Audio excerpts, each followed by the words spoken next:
Oui bien, na chiluba balobaka bakubanda kaji kab bakukwachi na buto. C'est-à-dire bato bakanisa mais jamais bakango na kata kopango. Oh non, bakope salama na présidence, ah kutu bangone bakolo ba commission, boy na boy. Bou conseiller spécial à chef de l'État en matière de stratégie, stratégique. Yende bakage na kata lisolo moko bo très suspect. Na kata lisolo ngokutu atangi kombo ya Fachi Beton. C'est quoi la différence entre vidéo wana na ba sex tape. Otomona ki ba pasteur moko. Tobi kana mosali ya nzambe bu sex tape pasteur Bolumbu. Ça c'est une forme de sex tape politique. Motambo batila kanyama zamba. Motambo batila kanyama mboka te. Yo soyo ka bakangi meme tabatangulu. To soso na motambo te non te baka robe nyama zamba soki soso azamba soki taba oya zamba mais nyama ya mboka bakanga jamais na motambo soki akenda kokwea na motambo wana eza po aza nyama zamba. S'il y a outrage au jour d'aujourd'hui, le pire d'outrage au chef de l'État eza oyo ndeko vidi à commettre wana. Et ça souka na outrage au chef de l'État, puisque à remettre en cause et le salaki que le président Fachi peuple a passé moins d'amour confiance en 2018. A vidé en gros de toute sa substance. Bon, le président Fachi a raconté sur son peuple ni. Oh baboya ko kota na cop wana. Oh maman Marie Masemi abenga union salité. Mais lelo oyo que oyaza pembeni ya mokonzi ya mboka. Ye wana alakisi ba signe clinique nyonso tout ya virus wana. Ya corona toyebi ke zalaka fièvre, mutu pasi, ponga na bela corona. Dieu est grand, naza vivant. Mais ye wana siko vidi alakisi ba signe clinique nyonso tout ya virus maloko. C'est-à-dire enrichissement illicite, arrogance, trafic d'influence, abus de confiance, usurpation. Nous pensons qu'il est temps. La voirie s'impose, mon frère. Et pire encore, aux homona, exaltation, il y a moins, incompétence, ils ont continué kaka. Dans le chef, il y a collaborateur à Mokonzi Mboka. Parce qu'on a toujours dit à management, un bon chef, un bon leader, c'est celui qui sait s'entourer de personnes plus intelligentes que Moko. C'est ça un chef. Qu'un bon manager, un bon leader doit s'abstenir de toute forme de relation coupable avec ses subalternes. Mais souvenez-vous à l'époque d'un certain gouverneur dans le Maïndombe, il y a eu un conflit entre les Tende et les Banounou. Il y a eu plus de 800 morts. Oui, à l'époque de Ngobila. Et jusqu'au jour d'aujourd'hui, on attend ce procès-là. Et dans les différents cas, il y a la rancœur, il y a l'esprit de vengeance. Puisque entre-temps, l'État ne joue toujours pas son rôle. Il y a qu'au vouloir ramener unité, cohésion à ce niveau-là de notre pays. C'est d'abord gouverner, se prévoir. Bah, service c'est eux qui existaient. Tango bitumone baina 17 moko. Fallait-il que Zelati 15e machette comme pour envoyer des militaires? Mais puisque gouverner c'est prévoir, avec tous les services que nous avons, on pouvait prévenir cette histoire-là. Donc tout ce qui intéresse nos services, c'est comment prévenir opposition à marché na Tchangou, moutouté la déclaration boye, bokende bokanga mama wana, bokende bosala na lopango songolo eloko boye tala mama bato akufi. C'est ça qui intéresse nos services. Oh mon sala monene na bango, c'est ça. A Lukasa la yango, puisque 2023. Eza li sous na quartier trop na massinate. Et c'est comme une victoire. Et tambour. C'est comme une victoire n'a pas de la nation. Hein? Attends embouteillage yango. Et comment? Et comment kaka? Ils appellent sous musique. Mais est-ce que réaction il y a présidence na lettre au président c'est ça li. Batamaye les Congolais ba kompi ko iba politique moi mingi ya balobi que ça vide. Mais juste d'abord c'est un excès de zèle. D'abord ce monsieur là qui n'est qu'un subalterne même par rapport à Yam Vidier. Le directeur de cabinet, pourquoi il n'a pas pris ses responsabilités? Kema, Koyogaga que Moutoumoko, qui à un certain moment a peu proche, a frappé 100 millions, 50 millions.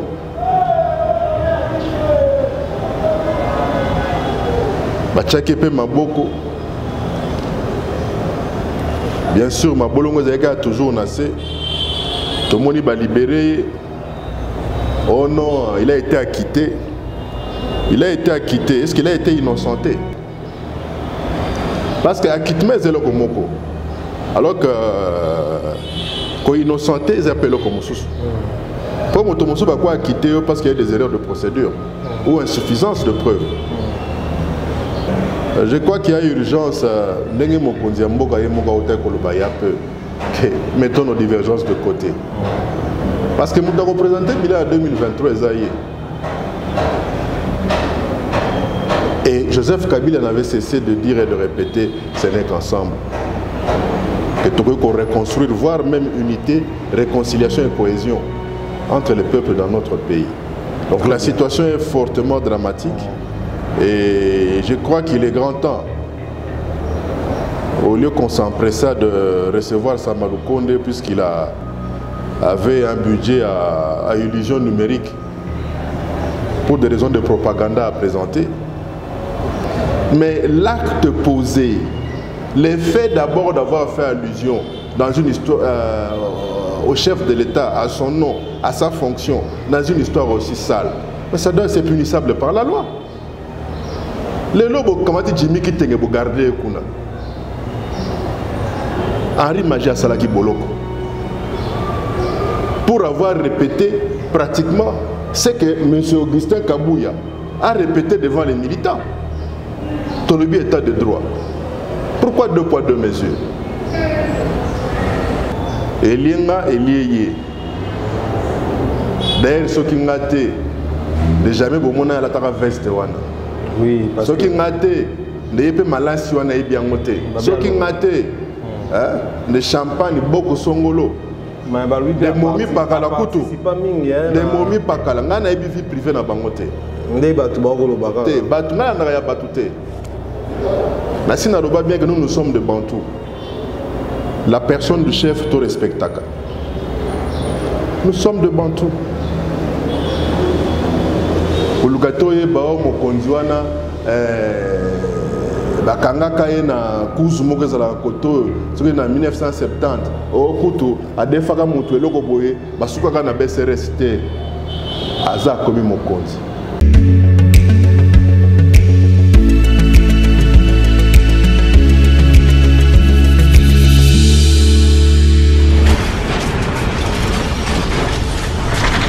Ma Mission TV, le miroir du monde. Ma mission au cœur des actualités, réfléchissons pour notre pays. Chers internautes fidèles abonnés, bonjour, bonsoir, bon après-midi et bienvenue dans votre émission Réflexion présentée par moi, Alexis Oueti. Mbote, bisika tuboko landa biso, bisika nyonso en tout cas, partout. Oh, mon abiso te pesio mbote. Nazana yeli susulelo, moi namboka, Mbinga Zor, Claude Machala, Obato Balela, babenga ke vrai quinois. mingi na commenter to ko mona vrai Kinois na habité pour na nini moi na mboka Claude Machala na ndeto sola moi na mboka Claude Machala mbote ndeko. Pourquoi va bien ko vrai Kinois à chaque fois to ça l'émission va vient na biso ya vrai Kinois pourquoi? Mais je crois que ba bazana réponse ya na motuna bongo eza ba oyo ba constater que na vrai Kinois. Pour na Kinois na vrai Kinois. Donc avec cas ya munene i ya munene en ya munene c'est-à-dire véritable qu'un et vous me dérangez à côté na poto mon abatebe ba minimiser ba Kinois comportement Kinois oh qui Kinoiserie surtout ande on a biso au intérieur on dit pas c'est la pena comportement Kinois te wana za banda esi apena ba suka na banda esi wana o lobo Kinoiserie le Kinois moi parce que banda esi donc suka na swama yoza duru oye koto to pesi ovi omo lobo ba Kinois non wana ka banda esi mais wa engrais oza no banda esi yango boya na kine bele po botanga ba pesi bino ba boulot bo bando yiba. Est-ce que ce que ba grand voleur na mboka oyo bato pena ba ko yiba mbongo l'état suka pena na mboka oyo ba yiba to yebi zaka bamvena OK bamvena wala ko cité tangana ba Kinois bondo ka ba bena pena grand lo kotro na mboka oyo otanga na ngate mais bazape baza na bango mais ba dimi ba grand fa ko zaka bamvena ka c'est ko oye yo zaka non ba jeparo wese ba matondo baka mu mesure hein donc au mot benga biso ba Kinois vraiment faut te faire ce chance ingratitude merci beaucoup moi la mboka Claude Machala ba banda esi moi to balaye comme font les parenthèses alors tout cela pena ba actualité oza ko préoccuper pe ko bangisa biso ba congolais surtout pour na makambo ko leka na grand bandundu comme on a conflit ya ba yakana ba teke mona mboka maele na ba to ba se plan na mingi mais quand au fongolé la biso moi makambo wana qu'est-ce qui se passe et qu'est-ce qui se prépare na katia makambo wana? Excusez-moi, moi je vous dirais que à chaque fois que l'on parle de la balkanisation, le Congolais ne voit la balkanisation que dans la partie est. Si pas dans la partie sud-est, c'est-à-dire vers le Katanga. C'est-à-dire le projet de la balkanisation, c'est un tout. Ça concerne presque toutes les parties du Congo. Okay. Parce que si à l'est, on vous dirait que non, voilà, c'est parce qu'il y a un certain mouvement qu'on appelle les International Tutsi Power, c'est-à-dire le Tutsi de la région de Grand Lac, aimerait à terme avoir un État, leur État. Et moi j'ai toujours dit qu'au Congo, c'est-à-dire tous les Baluba ne sont pas que Congolais, tous les Bakongo ne sont pas que Congolais, tous les Bangala ne sont pas que Congolais, ainsi que tous les Bayaka ne sont pas que Congolais, tous les Bateke surtout ne sont pas que Congolais, et tous les Tutsis ne sont pas que Rwandais. Okay. J'insiste, tous les Tutsis ne sont pas que Rwandais. Puisqu'au Congo, nous avons des Tutsis. Et je pense que ceux qui ont lu et relu le livre à histoire, il y a Léon de Saint-Moulin, et d'heureuse mémoire d'ailleurs, me donnerait raison quand chaque fois je dois répéter que le territoire congolais de notre pays est occupé par 5 populations. Les Pygmées, les Semi-Bantous, les Bantous, les Nilotiques et les Soudanais. Dans les Nilotiques, tu vas trouver les Tutsis. Et les Tutsis, c'est toute la partie est, pratiquement jusqu'au Kenya. Mais voilà que ce qui se passe au Bandundu concerne 2 populations. Vous me direz que mais le Bandundu, c'est vraiment non loin des frontières. Maintenant, c'est faux parce que nous avons aussi une frontière avec l'Angola. Le Bandundu, ça va jusqu'à la frontière avec l'Angola. Du moins le grand Bandundu. Et un peuple comme le peuple Téké, il va jusqu'au Gabon. Parce qu'au jour d'aujourd'hui, parce que l'État laisse la situation pourrir, mais qu'est-ce qui empêcherait que les Téké du Gabon, du Congo-Brazzaville, un peu au Cameroun, puissent se liguer et vouloir venir en RDC pour défendre, protéger leurs frères et au Pessandéni. Il y a un souci. Le souci est que la RDC est en train d'étaler sur la place du monde une faiblesse, la plus grande d'ailleurs, le manque de cohésion, le manque d'unité, bomoko ezate, bongaye leki. Ezana bao bao kanisa ke ba leki bao okuna. Bao okuna bazo mituna meto sala nzambe nini.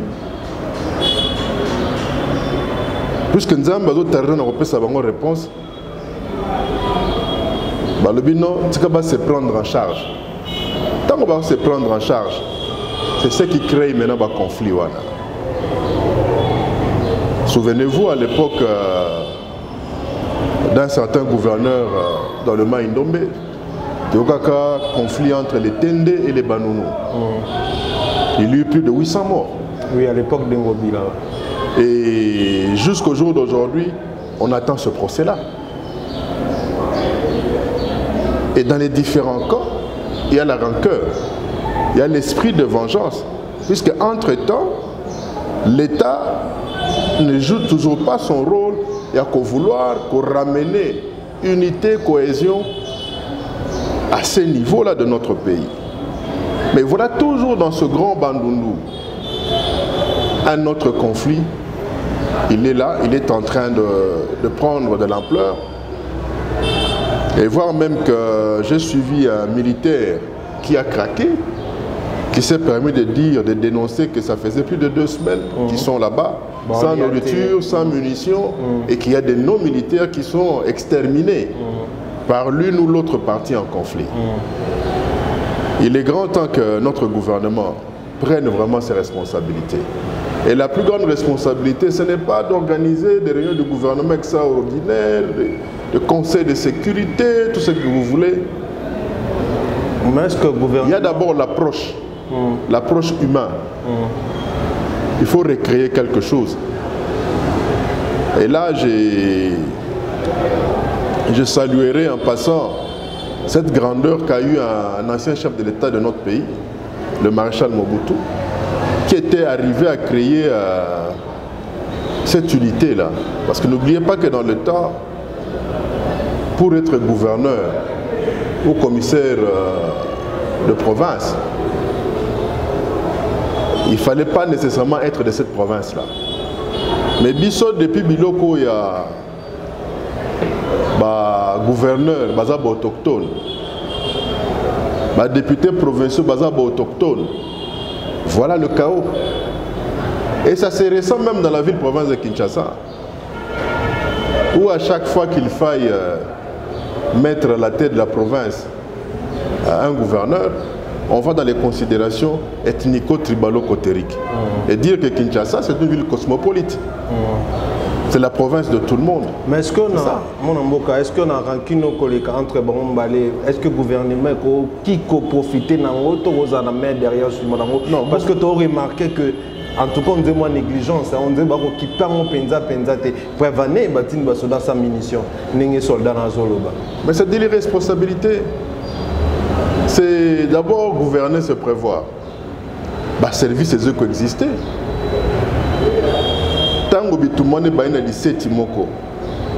Fallait-il que la 15e machette comment pour envoyer des militaires? Mais puisque gouverner c'est prévoir, avec tous les services que nous avons, on pouvait prévenir cette histoire-là.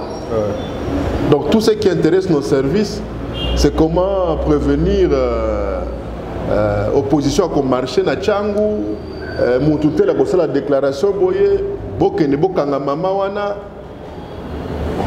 bokende bosala na lupango songolo eloko boye tala mama bato akufi. C'est ça qui intéresse nos services. Oh mon sala monene na bango, c'est ça. Et suite à une sorte de démission dans leur chef, ce conflit entre le Yaka et le Teke prend de l'ampleur. Or, quand nous allons dans l'histoire, vous allez voir que les Yaga viennent du royaume Congo. Et les Yaka, dans leur prolongement, nous avons les Chokwe et ainsi de suite, jusqu'au niveau du royaume Lunda. C'est-à-dire jusqu'en Angola et un peu vers la Zambie. Et les Teke et les Congo, parce que les Yaga, c'est-à-dire les Congo, sont allés jusqu'au Cameroun. Et les Teke jusqu'au Cameroun aussi. Et on nous met dans quelle situation maintenant? C'est-à-dire on a l'Est, où pratiquement on a perdu Bunagana. Parce que si Museveni et Kagame se permettent de mettre Bunagana sous leur zone monétaire, donc Mboka Komi Tengu, ok, un peu plus loin, c'est les ADF Nalou, tout ce que vous pouvez penser, les Mbororo, ainsi de suite. Et maintenant, voilà ce qui se passe pratiquement là. Et je suivais quelqu'un là, je ne sais pas si c'est fake news ou quoi.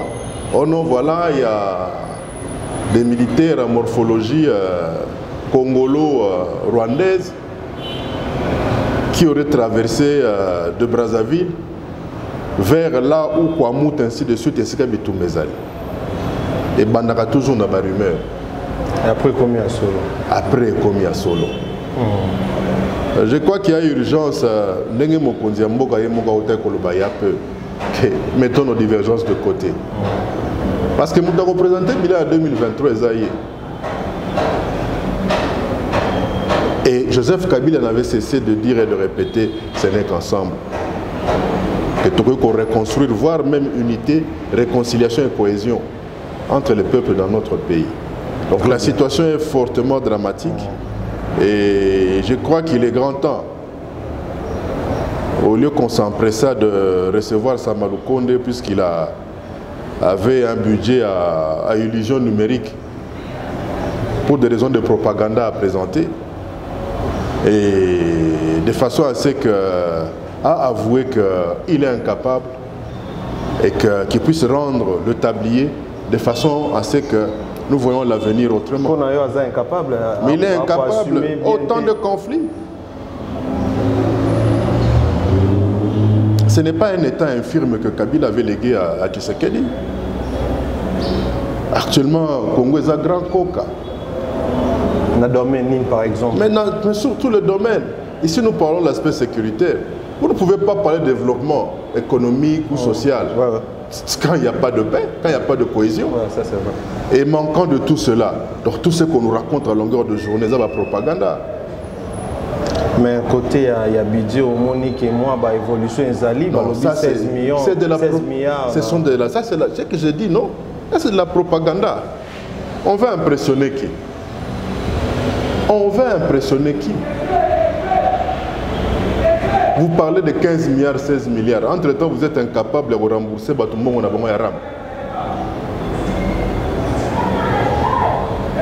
Entre-temps, vous vous permettez d'envoyer des militaires sans munitions et sans provisions au front. Puisque nous avons tous suivi l'élément de ces militaires-là dans les réseaux sociaux. Donc, je pense qu'il est grand temps que nous devenions de plus en plus responsables. Et surtout qu'il y a cette sanction populaire qui attend ceux qui sont au pouvoir en 2023. Très bien, merci beaucoup mon Mboka. En tout cas, déficit au sakanate en tout cas. To bengi yo poto lingaka kozwa pena makanisi na yo mingi na makambo eleka na mboka. Likama vidéo timanga lelo mototo akolobela na ba presse internationale na mindele batutu ba koloba na ndenge ya lobi ke ba piéger na vidéo à sali batu ba sepelité en tout cas balobi ezali corruption koyoka ekoloba eke ye en tout cas yende mokonzi ya mboka te na ba affaire ezaka yende mokonzi ya mboka koloba lisusu ke ba affaire wana ye asalaka ngo déjà batiaka bato bango ba contrôlaka bien batiaka bango te to pe ba membre ya famille na bango te pona ko éviter que esala retour batiaka bato bango ba contrôlaka bien et puis ya suka penza ezali tanga lobi makambo ya pourcentage yo moni vidéo yango eza na anglais na yebi ko yo karape anglais mais bato basali pe ba traduction ozi yango boni tala ko yeba ke motambo bachilaka nyama zamba motambo bachilaka ngo nyama mboka te yo so ka bakangi meme tabata ngulu to soso na motambo te non te baka robe nyama zamba soki soso azamba soki taba oya zamba mais nyama ya mboka bakanga jamais na motambo soki akenda kokwea na motambo wana eza po aza nyama zamba aza na nyama oyo batikala kopesa ye kombo te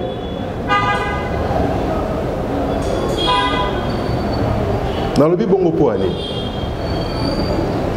dans cette vidéo ils en ont la déclaration naïe.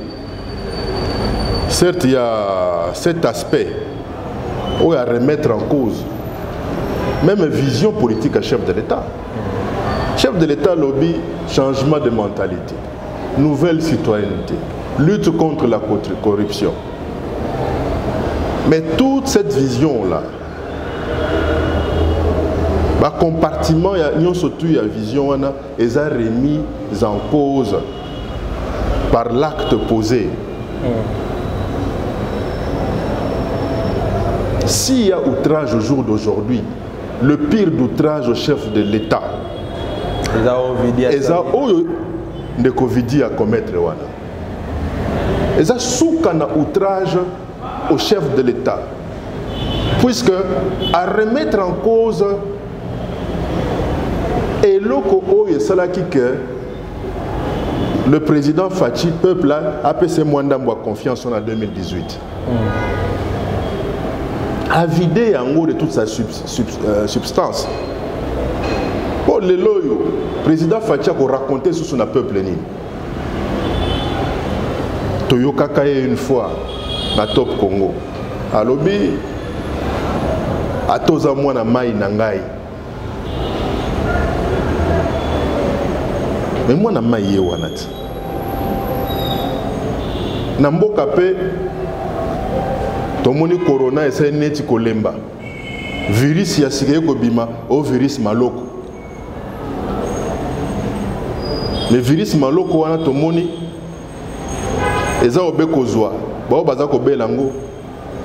Kaka ba oyo baza contre pouvoir ya Félix Antoine Tshilombo Tshisekedi. Virus maloko bao bako bela ngo tongo midi pourquoi eza bao ba critikaka o baboya kokota na cop wana o mama Marie Masemi abenga union salité mais lelo oyo ke o yaza pembeni ya mokonzi ya mboka ye wana alakisi ba signe clinique nyonso tout ya virus wana ya corona toyebi ke zalaka fièvre mutu pasi ponga na bela corona. Dieu est grand, Nazar vivant. Mais il wana ce Covid à la kisi, ba signe clinique nyon surtout il y a virus maloko. C'est-à-dire enrichissement illicite, arrogance,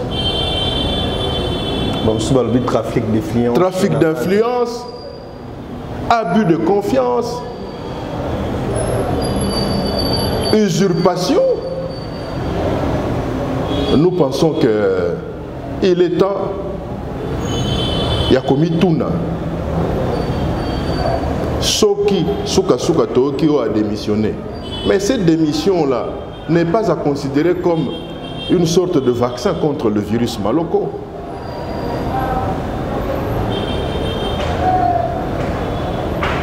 Cette démission, en quelque sorte, Zali a avoué Kindokyo Yaye et Sengeli va mettre en quarantaine.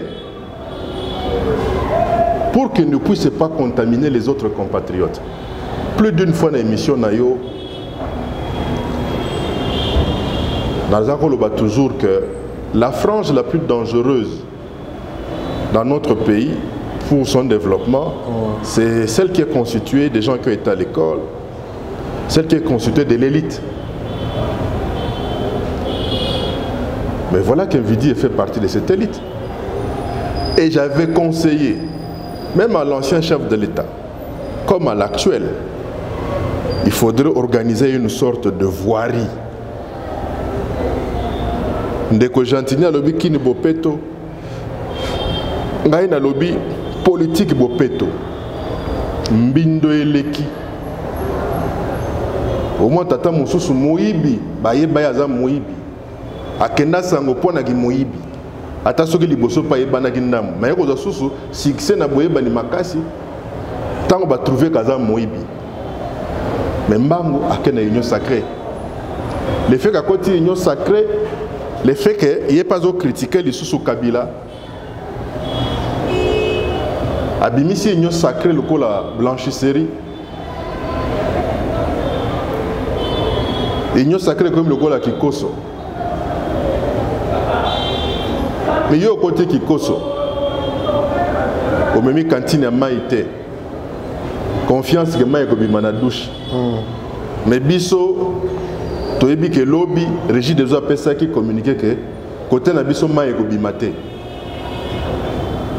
Au moins ngo sambwe okobimana Kikoso na ka ndingo kotaki. Soko za ko lumba tango po bimana Kikoso ozaka ko lumba. Tango so solo ya so makasi.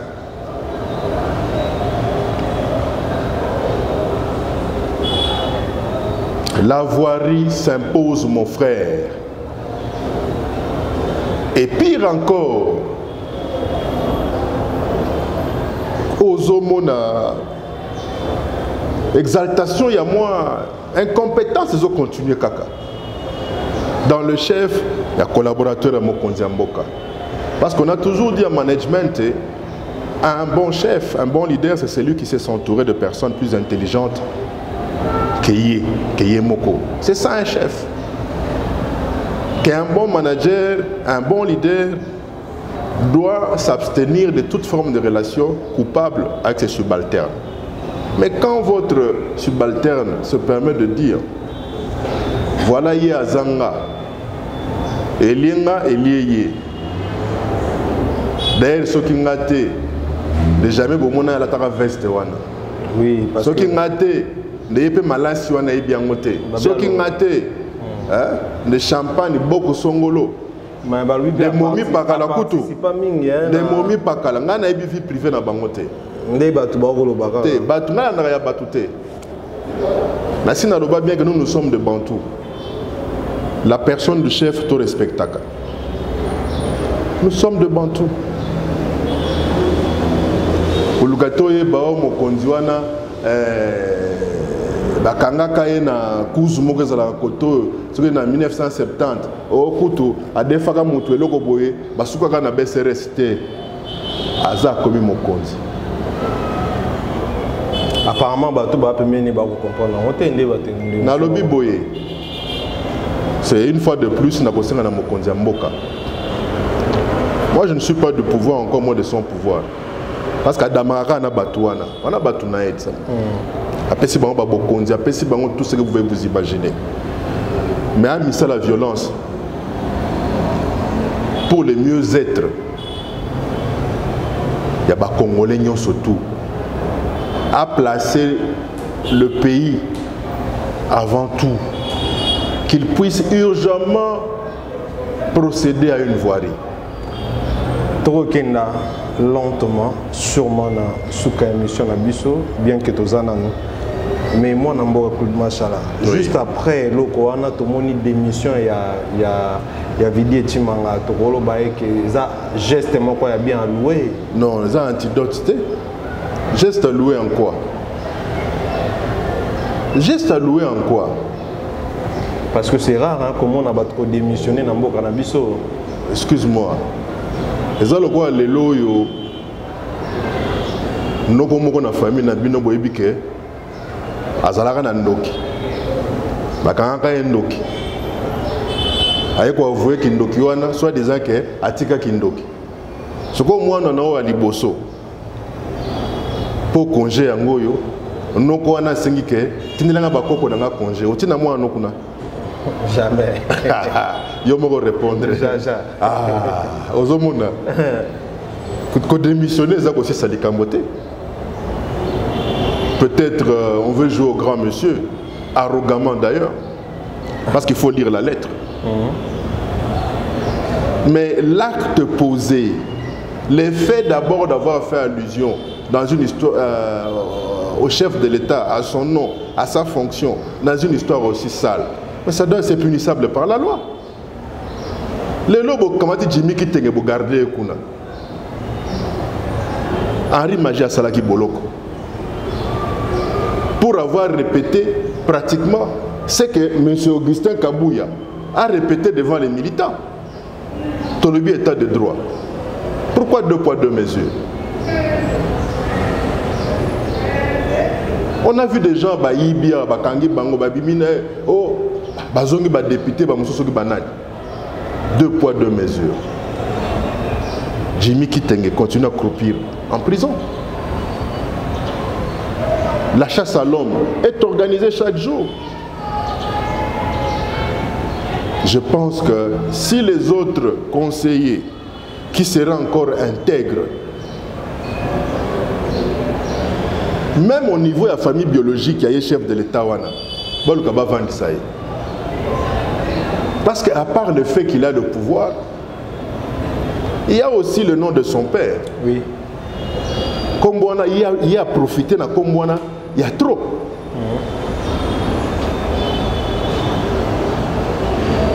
Cette réputation qui est à sauvegarder, une voirie s'impose. Que ce soit au niveau du gouvernement, où on a des ministres qui vous racontent une chose le matin et puis l'après-midi c'est autre chose. Où il y a des ministres qui se servent de leur position, des comptes même à certaines personnes qui pourtant hier furent leurs plus grands sponsors. Il est grand temps que, et l'autre que mettons nos divergences de côté, s'inspirant de ce que son prédécesseur n'avait cessé de dire et de répéter, que ce n'est qu'ensemble de Congo et Keliboso à Lukasa et Layango, puisque 2023 ezali sous na carte 3 na masinate et c'est comme une victoire et tambour c'est comme une victoire n'a pas de la nation attends embouteillage yango et comment kaka ils appellent sous musika mais est-ce que réaction il y a présidence na lettre au président c'est sali batamaele ba congolais ba kompe ko ba politique moi mingi ya balobi que ça vide mais juste d'abord c'est un excès de zèle. D'abord ces messieurs là qui n'est qu'un subalterne même par rapport à Yamvidi.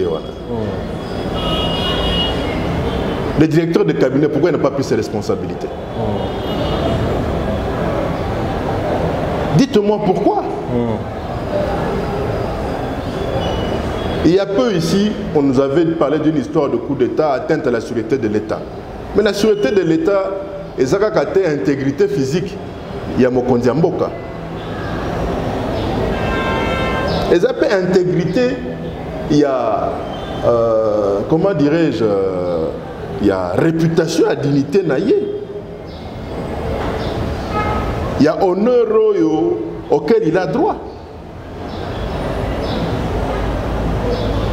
Ce qui vient de se passer, c'est aussi une atteinte à la sûreté de l'État.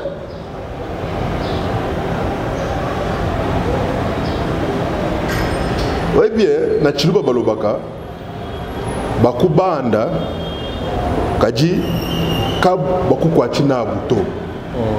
C'est-à-dire Batoba Kanisa, mais jamais Bakango Nakata Kopango. Oh non, Bakope Salamana présidence, Koutubangone Bakolo Commission, Bonaboy. Bou, conseiller spécial à chef de l'État en matière de stratégie, ce qui est stratégique. yende bakage nakata lisolo moko bo très suspect nakata lisolo ngokutu atangi kombo ya Fachi Beton. C'est quoi la différence entre vidéo wana na ba sex tape o to mona ki ba pasteur moko tobi kana mosali nzambe bu sex tape pasteur Bolumbu. Ça c'est une forme de sex tape politique. Bolumbu politique. Oui, il y a Bolumbu politique, sex tape politique. Denis Lessi. Non, Lukayo, na Kabelo attaqué.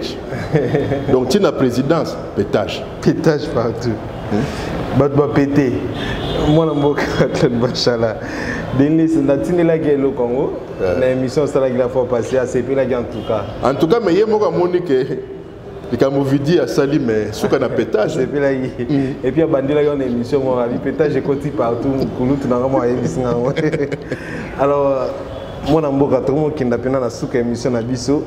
le plus important, je pense que votre bayo qui a un penza parce qu'il y a des actualités. Mais aussi, pour notre quota là, par rapport à Makambo qui na est succès au Vitel Caméra na est au monde on apprécié au monde on boni. Bon succès. Oui, bien. Succès à un relatif. Hein? Mon succès n'est jamais aussi là. Ce qui moi n'a pas de jouma, ce qui n'a pas de jouma. Alors ça a un succès. Moi n'a pas sauté. Moi n'a pas sauté au baby que non. Akola le makimbangiste ce que vous avez kati a un succès oh ba ebi pe kazalaka grand elenge ya mwinda a un succès. Il est rentré chez lui, les gens voulaient aussi la vérité sur oyo bima na munoko na ye na ebité ce que nous faisons la vérité na ebi que c'est un garçon courageux, intelligent et surtout beau parleur. Vous comprenez? C'est quelqu'un que j'aime personnellement.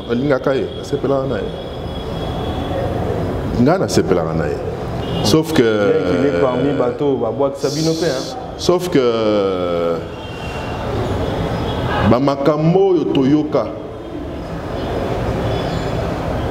Non, c'est pas là mon c'est la point de presse moko. Pour bisopeto comprendre. Nini le kaki. Makambo balobaki wana. Est-ce que Zaki a solo? Poti le loyo. Biso doka na nkema. Poyo kaka ke Mutumoko qui à un certain moment Zaki peu proche. Oh a frappé 100 millions, 50 millions.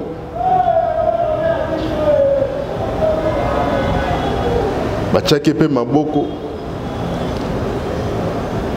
Bien sûr, ma bolongo zaka toujours nassé. Tout le monde va libérer. Oh non, il a été acquitté. Il a été acquitté. Est-ce qu'il a été innocenté? Parce qu'acquittement c'est le komoko. Alors que quand innocenté, ils appellent le komosus. Pour moi, tout le monde va quoi acquitter parce qu'il y a des erreurs de procédure ou insuffisance de preuves. Dès tout le monde va la ewana, ba kita bango sans que base la innocent. Mon tout le monde qui n'est que est la ici là. Toi na ba Katanga, toi na ba Bruno Tanganda, voilà Jean-Pierre Bemba. Il avait été acquitté, mais je ne pense pas qu'il a été innocenté. Quand on dit que Jean-Pierre Bemba est innocenté, il ne peut pas tourner à Bangui. À côté de donc Massou, à Toboa, Toubou, à côté de Moba Yoana, à passer journée à Bangui. Surtout mon azoni pena mobimba. Dès que il a été innocenté, que Batakuna peut comprendre que Aza est innocenté. Bref, je ferme vite la parenthèse. Mais concernant Vital, moi ce qui m'a le plus intéressé c'est le plan triennal qu'il a proposé là. L'Ouganda, le Rwanda malgré nous, la RDC, et dans l'œil du cyclone, c'est-à-dire au milieu, le M23. Dire que le M23 en 2013, Tolunga Bango. Et Tito comme en 2013, après échec vital dans l'élection présidentielle en 2011, tout ce que là comme on a été vital à Kenya Est pour aller proposer un quelconque plan de paix. Pourtant même dans 2012-13 wana bao bakufaka baaka bandeko na na Est wana. Mais c'est quoi la motivation au jour d'aujourd'hui? Bango Kenda pour proposer un plan wana. Peut-être que ça fait partie du deal entre eux, na bao bakanga kai ba libérer ba essayer bon en échange au peut s'absonner. Abinota na idée boy.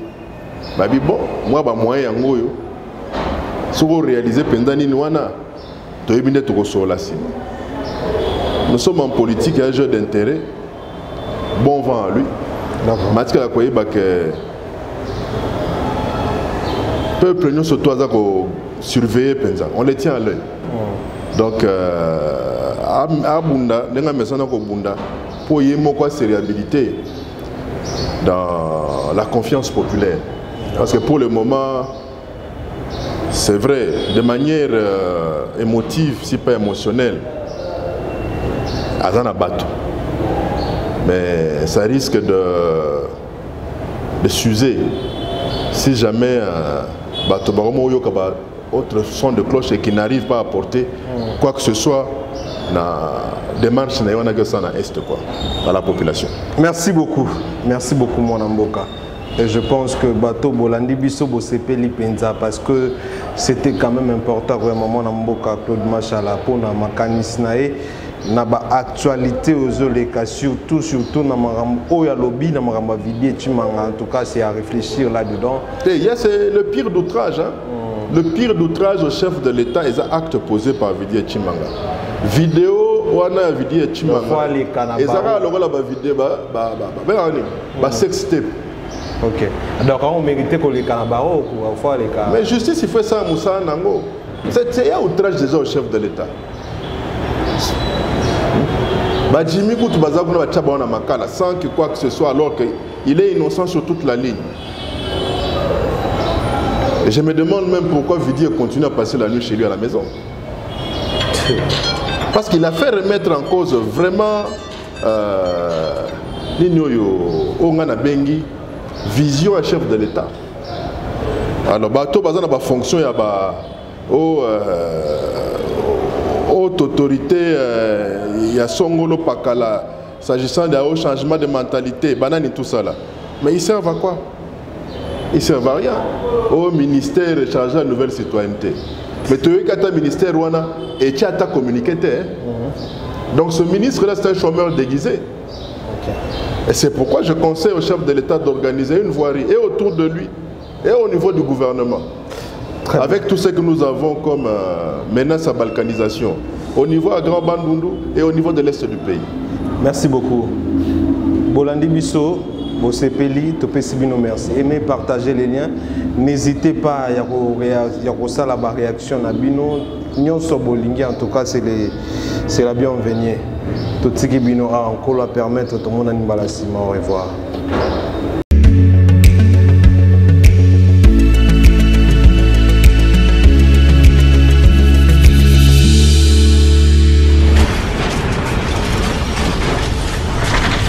Ma mission TV, le miroir du monde.